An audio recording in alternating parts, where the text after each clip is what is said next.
மத்திய மாநில அரசுகள் வெளியிடும் மக்கள் நலத்திட்டங்கள் மற்றும் முக்கிய தகவல்களை உடனுக்குடன் தெரிந்து கொள்ள நம்ம உண்மை தகவல் சேனலை சப்ஸ்கிரைப் பண்ணிக்கோங்க.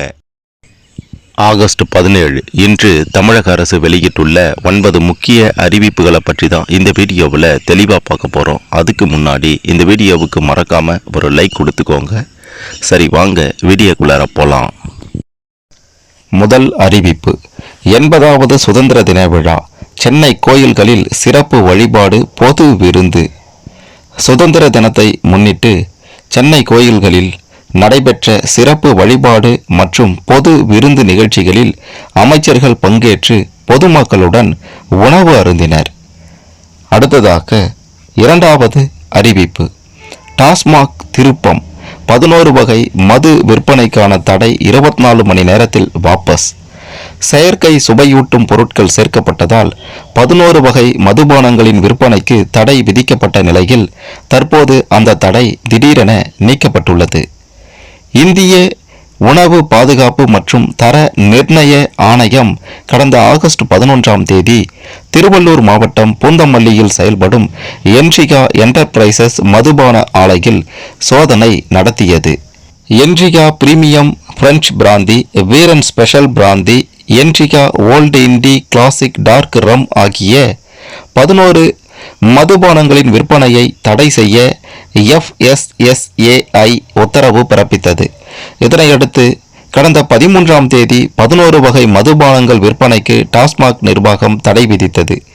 இந்நிலையில் நேற்று முன்தினம் FSSAI மதுவிலக்கு ஆணையருக்கு அனுப்பிய கடிதத்தில் உணவு பாதுகாப்பு மற்றும் தரம் சட்டம் 2006 பிரிவு 36(3)B படி தடை உத்தரவு திரும்ப பெறப்படுவதாக தெரிவித்துள்ளது. இதனையடுத்து டாஸ்மாக் நிர்வாகம் 11 வகை மதுபானங்கள் விற்பனைக்கான தடையை நீக்கியுள்ளது. அடுத்ததாக மூன்றாவது அறிவிப்பு, அரசு வால்வோ பேருந்தில் வாரண்ட் வைத்திருக்கும் போலீசார் பயணிக்கலாம். அரசு வால்வோ பேருந்துகளில் வாரண்ட் வைத்திருக்கும் காவல்துறையினர் பயணிக்கலாம் என விரைவு போக்குவரத்து கழகம் தெரிவித்துள்ளது. இது குறித்து அனைத்து கிளை மேலாளர்களுக்கும் அனுப்பப்பட்டுள்ள சுற்றறிக்கை. அரசு விரைவு போக்குவரத்து கழகம் சார்பில் தற்போது 20 வால்வோ மல்டி ஆக்சில் பேருந்துகள் இயக்கப்பட்டு வருகின்றன. இவற்றில் வாரண்ட் ஆவணத்துடன் பயணிக்க அனுமதிக்க வேண்டுமென போலீசார் கோரிக்கை முன்வைத்து வருகின்றனர். இந்நிலையில் போலீசாரின் கோரிக்கையை ஏற்க முடிவெடுக்கப்பட்டுள்ளது. எனவே வால்வோ மல்டி ஆக்சில் பேருந்துகளில் வாரண்ட் ஆவணத்துடன் இனி போலீசார் பயணிக்கலாம். இந்த தகவலை அனைத்து ஓட்டுநர்கள் மற்றும் நடத்துனர்களுக்கு கிளை மேலாளர்கள் தெரியப்படுத்த வேண்டும். இவ்வாறு அதில் தெரிவிக்கப்பட்டுள்ளது. அடுத்ததாக 4வது அறிவிப்பு, ஊழலற்ற தமிழகம் உருவாவதே முழு சுதந்திரம். சுதந்திர தின உரையில் முதல்வர் விஜய் உறுதி. லஞ்சம் ஊழலற்ற தமிழகத்தை உருவாக்குவதுதான் முழுமையான சுதந்திரம் என்று கோட்டையில் தேசிய கொடியேற்றி தனது சுதந்திர தின உரையில் முதல்வர் விஜய் உறுதியாக தெரிவித்தார். அடுத்ததாக 5வது அறிவிப்பு, செங்கல்பட்டு, விழுப்புரம் உள்ளிட்ட மாவட்டங்களில் ஆகஸ்ட் 17 முதல் 3 நாட்களுக்கு கனமழை. செங்கல்பட்டு, விழுப்புரம் உள்ளிட்ட சில மாவட்டங்களில் ஆகஸ்ட் 17 முதல் 3 நாட்களுக்கு கனமழை பெய்ய வாய்ப்புள்ளது என வானிலை ஆய்வு மையம் தெரிவித்துள்ளது. அடுத்ததாக 6வது அறிவிப்பு, தமிழ்நாட்டில் தொழிற்பயிற்சி நிலையங்களில் மாணவர் சேர்க்கைக்கான கால அவகாசம் நீட்டிப்பு. தமிழ்நாடு அரசு அறிவிப்பு. தமிழ்நாட்டில் வேலைவாய்ப்பு மற்றும் பயிற்சி துறையின் கீழ் 132 அரசு தொழிற்பயிற்சி நிலையங்களும் 277 தனியார் தொழிற்பயிற்சி நிலையங்களும் இயங்கி வருகின்றன. இத்தொழிற்பயிற்சி நிலையங்களில் 2026-2027 ஆண்டு கலந்தாய்வுக்கான கால அவகாசம் 14/8/2026 உடன் நிறைவடைந்த நிலையில் மாணவர்களின் நலன் கருதி தொழிற்பயிற்சி நிலையங்களில் நேரடி சேர்க்கைக்கான கால அவகாசம் 31/8/2026 வரை நீட்டிப்பு செய்யப்படுகிறது. அடுத்ததாக 7வது அறிவிப்பு, காஞ்சிபுரத்தில் ரேஷன் அரிசி முறைகேடு புகாரில் நுகர்பொருள் வாணிப கழக அதிகாரிகள் 2 பேர் சஸ்பெண்ட். காஞ்சிபுரத்தில் ரேஷன் அரிசி முறைகேடு புகாரில் நுகர்பொருள் வாணிப கழக அதிகாரிகள் 2 பேர் சஸ்பெண்ட் செய்யப்பட்டுள்ளனர். நுகர்பொருள் வாணிப கழகத்திற்கு அரிசி விநியோகம் செய்யப்பட்டதில் ரூபாய் 10 கோடி மோசடி நடைபெற்றுள்ளது. மண்டல மேலாளர், தர கட்டுப்பாட்டு அலுவலரும் அரிசி ஆலைகளுடன் சேர்ந்து மோசடி செய்தது கண்டுபிடிக்கப்பட்டுள்ளது. அடுத்து 8வது அறிவிப்பு.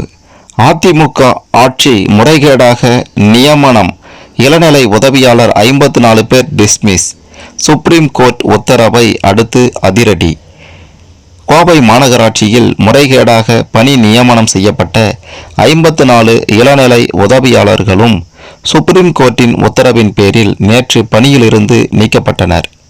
அதிமுக ஆட்சியில் எஸ்பி வேலுமணி உள்ளாட்சித்துறை அமைச்சராக இருந்தபோது கடந்த 2021இல் கோவை மாநகராட்சியில் நேரடி நியமன முறையில் 54 பேர் இளநிலை உதவியாளர்களாக நியமிக்கப்பட்டனர். இவர்களுக்கு ஒரே நாளில் நேர்காணல் முடித்து இரவோடு இரவாக பணி ஆணை வழங்கப்பட்டது. 54 பேர் முறைகேடாக பணியில் சேர்ந்து இருப்பதால் அவர்களது பணி ஆணையை ரத்து செய்ய கோரி மாநகராட்சி துப்புரவு மேற்பார்வையாளர் ஈஸ்வரி உள்ளிட்ட 10க்கும் மேற்பட்ட ஊழியர்கள் சென்னை உயர்நீதிமன்றத்தில் வழக்கு தொடுத்தனர். இதில் 54 பேரின் பணி ஆணையை ரத்து செய்வதாக கடந்த ஜூன் 18ஆம் தேதி நீதிமன்றம் தீர்ப்பளித்தது. இதையடுத்து சுப்ரீம் கோர்ட்டில் மேல்முறையீடு செய்தனர். அந்த மேல்முறையீட்டு மனுவை சுப்ரீம் கோர்ட் தள்ளுபடி செய்து உத்தரவிட்டது. இதையடுத்து 1 மாத காலத்துக்கு பின் கோவை மாநகராட்சியில் 54 இளநிலை உதவியாளர்கள் நியமனத்தில் நடைபெற்ற சட்டவிரோத நடவடிக்கைகள், விதிமுறை மீறல்கள் மற்றும் வெளிப்படை தன்மையற்ற ஆட்சேர்ப்பு நடைமுறைகள் மற்றும் நீதிமன்ற உத்தரவை காரணங்காட்டி நேற்று 54 பேரையும் நிரந்தரமாக பணி நீக்கம் செய்து கோவை மாநகராட்சி ஆணையர் கட்டா ரவி தேஜா உத்தரவிட்டார். அதன்படி அனைவரும் பணியிலிருந்து விடுவிக்கப்பட்டனர். அடுத்து 9வது அறிவிப்பு. பகல் நேர ரயில் பயணிகளின் சிநேகிதன் வைகை எக்ஸ்பிரஸுக்கு வயது 49. மதுரையில் கேக் வெட்டி பயணிகள் கொண்டாட்டம். மதுரையில் உள்ள ரயில் நிலையம் தென் மாவட்டங்களில் முக்கிய ரயில் நிலையமாக திகழ்கிறது. மதுரையிலிருந்து சென்னைக்கு செல்ல பாண்டியன் எக்ஸ்பிரஸ் மற்றும் வைகை எக்ஸ்பிரஸ் ரயில்கள் பயணிகளின் விருப்ப பட்டியலில் முதலிடத்தில் இருக்கிறது. இதில் பகலில் இயக்கப்படும் வைகை எக்ஸ்பிரஸ் இருக்கை வசதி உள்ள விரைவு ரயிலாகும்.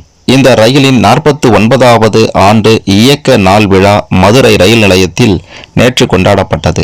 கடந்த 1977 ஆகஸ்ட் 15ஆம் தேதி மதுரையிலிருந்து சென்னைக்கு பகல் நேர அதிவிரைவு ரயிலாக வைகை எக்ஸ்பிரஸ் இயங்க தொடங்கியது. பகல் நேரத்தில் இந்த ரயில் இயக்கப்பட்டதால் தென் மாவட்ட பொதுமக்கள், வணிகர்கள் பெரிதும் பயனடைகின்றனர். மதுரையிலிருந்து காலை 6:45 மணிக்கு வைகை எக்ஸ்பிரஸ் புறப்பட்டு பகல் 2:20 மணிக்கு சென்னை சென்றடையும். அதேபோல் சென்னையிலிருந்து பிற்பகலில் புறப்பட்டு இரவு 8:35 மணிக்கு மதுரை வந்தடைகிறது. இரு மார்க்கமும் பகல் நேர ரயில் என்பதால் தென் மாவட்ட பயணிகளுக்கு வைகை எக்ஸ்பிரஸ் பயனுள்ளதாக இருந்து வருகிறது. பயண நேரம் 7 மணி நேரம் 50 நிமிடமாக இருந்த நிலையில் 30 நிமிட நேரம் குறைக்கப்பட்டது. வைகை எக்ஸ்பிரஸ் 49வது ஆண்டு இயக்க நாளை ஒட்டி மதுரை ரயில் நிலைய சந்திப்பின் 4வது நடைமேடையில் வைகை எக்ஸ்பிரஸ் ரயில் இன்ஜின் முன்பாக நேற்று காலை சிறப்பு பூஜைகள் மேற்கொள்ளப்பட்டன. தொடர்ந்து அங்கு வந்திருந்த ரயில் பயணிகள், ஆர்வலர்கள் ஒன்றிணைந்து வைகை ரயில் எக்ஸ்பிரஸ் இன்ஜின் முன்பாக நின்று கேக் வெட்டி கொண்டாடினர். வைகை எக்ஸ்பிரஸ் ரயிலில் உள்ள லோகோ பைலட்கள், பணியாளர்கள், பணிபுரிந்த தொழில்நுட்ப பணியாளர்கள், ரயில்வே ஊழியர்களுக்கு நினைவு பரிசுகள் வழங்கப்பட்டன.